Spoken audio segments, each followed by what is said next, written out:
Today we're going to talk a little bit about weeds and how to manage those little varmints. So what we have next to our very fine specimen of mugwort is poison ivy. Now notice that I'm wearing gloves. So poison ivy is a vining plant which has leaves of 3.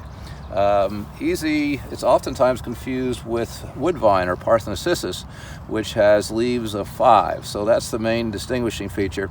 In the winter months, woodvine has a rounded bud to it, while poison ivy has a pointed bud. So you can identify the two in the winter months. I mention this because winter is really the ideal time to remove poison ivy if you know where it is, because then obviously you're well clothed and you're not going to get the rash that most people receive after they've been handling the plant. And the best thing, again, it's an easy plant to extract. You just pull up the roots, but oftentimes, as you notice here, it'll break off before you get to the major part of the plant, so it's going to come back.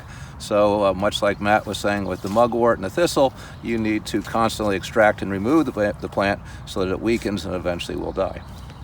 So this is garlic mustard. So garlic mustard was originally introduced to the United States from Europe for the reasons of eating it. It actually does taste a little bit like garlic when you find it in a small stage like this. So what we're looking at, this is a first year stage, this is the second year stage. So the first year stage, it forms a basal rosette foliage, persists throughout the winter. The second year, it has small white flowers which then transition to these seed pods. And the problem is that this is the time to get it out, because if you leave it a little bit later, these seeds will disperse, and the seed on average has a lifespan of 7 years. So it's 7 years of bad luck for letting this reseed. So you want to remove it before it goes to seed. Now another tool that you may want to buy is a soil knife, and they come all different forms, but I like an orange handle because you can't lose it, and it makes it easier to extract. Now by and large, this is very easy to pull, but you want to get it before it gets to this stage.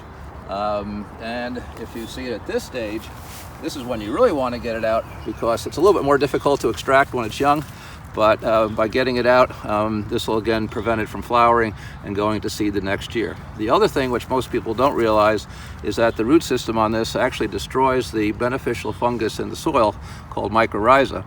The mycorrhiza actually helps the mighty oak tree that's above us by giving it nutrition and by giving it water. So as odd as it seems, this small little plant is actually harming the forest around us. So it's great for the garden to get this out for all our beneficial plants. So I want to thank both Dr. Elmore and Bruce Crawford for today's informational session.